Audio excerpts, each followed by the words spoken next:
Hi, boys and girls, welcome back. So, today's objective we will continue to practice how to use text features and context clues to help us figure out tricky words in our nonfiction text. Woo! Who's ready to get started? All right, so, boys and girls, let's go back to context clues. We know that when we're reading, when we find a tricky word, we pick up that magnifying glass, we look for clues all around the word, look at the pictures, look for the words in the sentences, and you can use the swap out strategy to help you substitute a word that you know for the word that you don't know. So, yesterday we worked on bold print words. You all remember bold print words? Words that are a little bit darker than the other print words, and they usually are the key vocabulary words in our nonfiction text. And some text features that we worked on were word banks, which is a box at the beginning of a book with the key vocabulary words throughout the book, and a glossary, which we find at the end of our book. And it lists all the key vocabulary words in alphabetical order, and it gives you the definition of the word, tells you what the word means. And I want us to really focus on captions today. And I'm going to talk about captions because captions in our nonfiction text can really help us with tricky words. All right, boys and girls, so let's go ahead and try it. Today, we are going to read this nonfiction text, Tornadoes, written by Keith and Sarah Corta-Martin. Ooh. Tornadoes. Ooh, it looks so scary. So here's our focus question. What are tornadoes and why are they dangerous? Let's find out. Here is our word bank. Words to know. EF scale, funnel, moist, strike, supercells, tornadoes. I don't know about you guys, but some of these words are very similar to the words that we read yesterday in our book, Blizzards.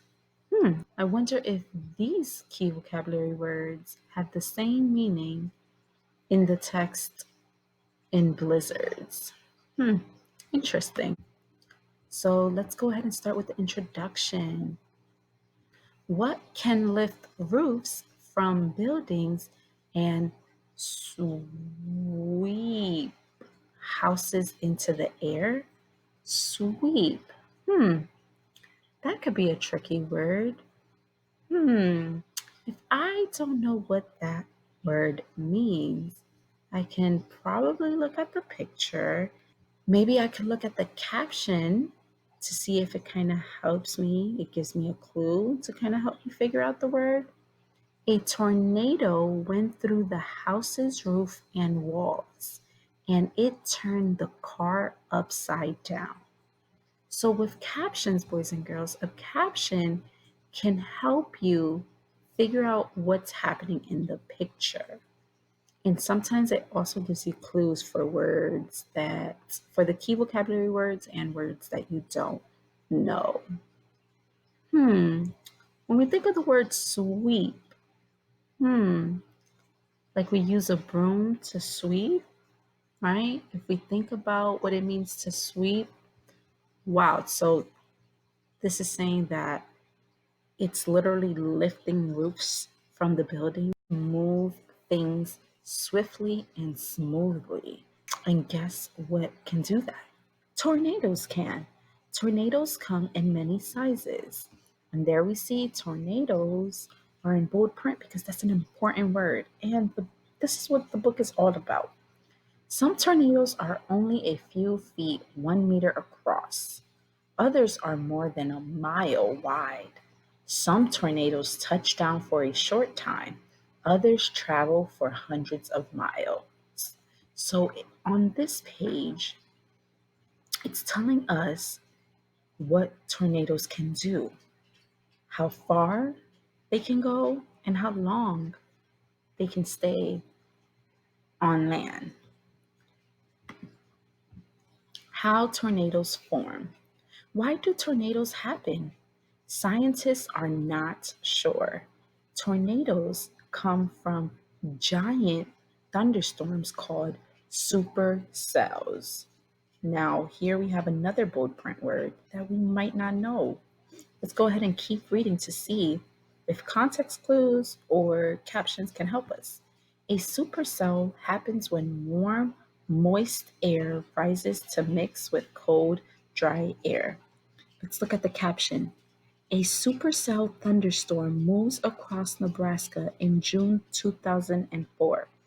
The thunderstorm led to a few tornadoes. Whoa. So, this is what a supercell is?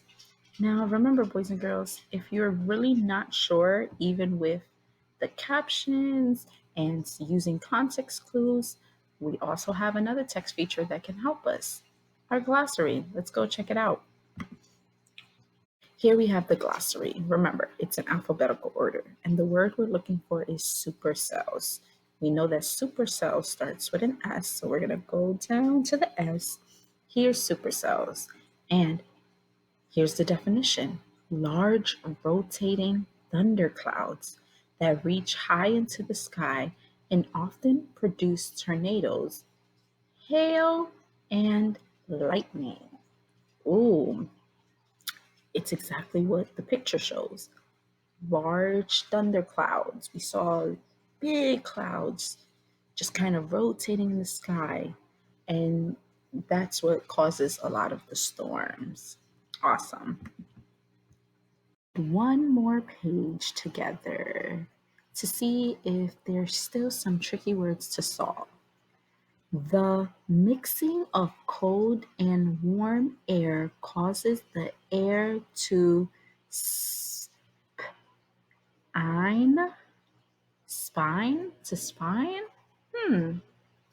right, boys and girls, here when we run into these tricky words, we have to think about everything we learned in word work, all those strategies. So if we see a vowel doesn't sound right the first time I say it, maybe we should try it another way. So I said spine. I used a long I. What if I use a short I sound? Okay, why don't you guys try it? Go ahead and try it. Spin. There we go.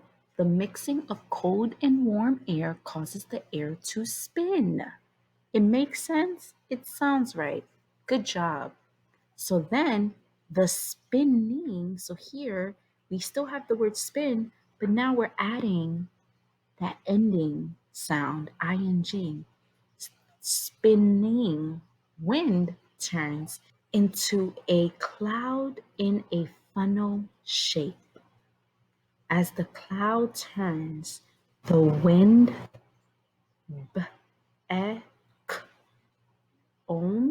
becomes stronger. That doesn't sound right. What do you guys think? Become stronger. The wind becomes stronger. Okay, yeah, it becomes stronger when the funnel cloud touches the ground. The ground. It is a tornado. What is a ground? No. So here, boys and girls, ooh, I see those tricky vowel teams trying to get me. What vowel team do you guys see in this word? Yeah, O-U, just like in cloud. So maybe it's saying the ow sound. Okay, let's try it. Ground. Ground. What's the word? Ground. When the funnel cloud touches the ground, it is a tornado. Did you guys see how we worked together to figure that out? Great job, boys and girls. So here we have our organizer. I am going to think of all the tricky words that I ran across today while reading, and I'm going to choose two and I'm going to write them down here and then write the meaning. So the first word that was tricky for me was the word sweep. And sweep means to move smoothly. And the next word that I found very tricky for me was the word spin. And spin means to turn or whirl around. And boys and girls, this is exactly what you are going to do today with your book. You are going to pick two of the many tricky words that you're going to come across throughout your book and write their meaning down and upload it to your WordWord Padlet. So your task is to go to your Get Epic account. Your teacher has assigned you some books, and you are going to complete that organizer and show us some tricky words that you all come across. I hope you all enjoyed this lesson, and I will see you next time.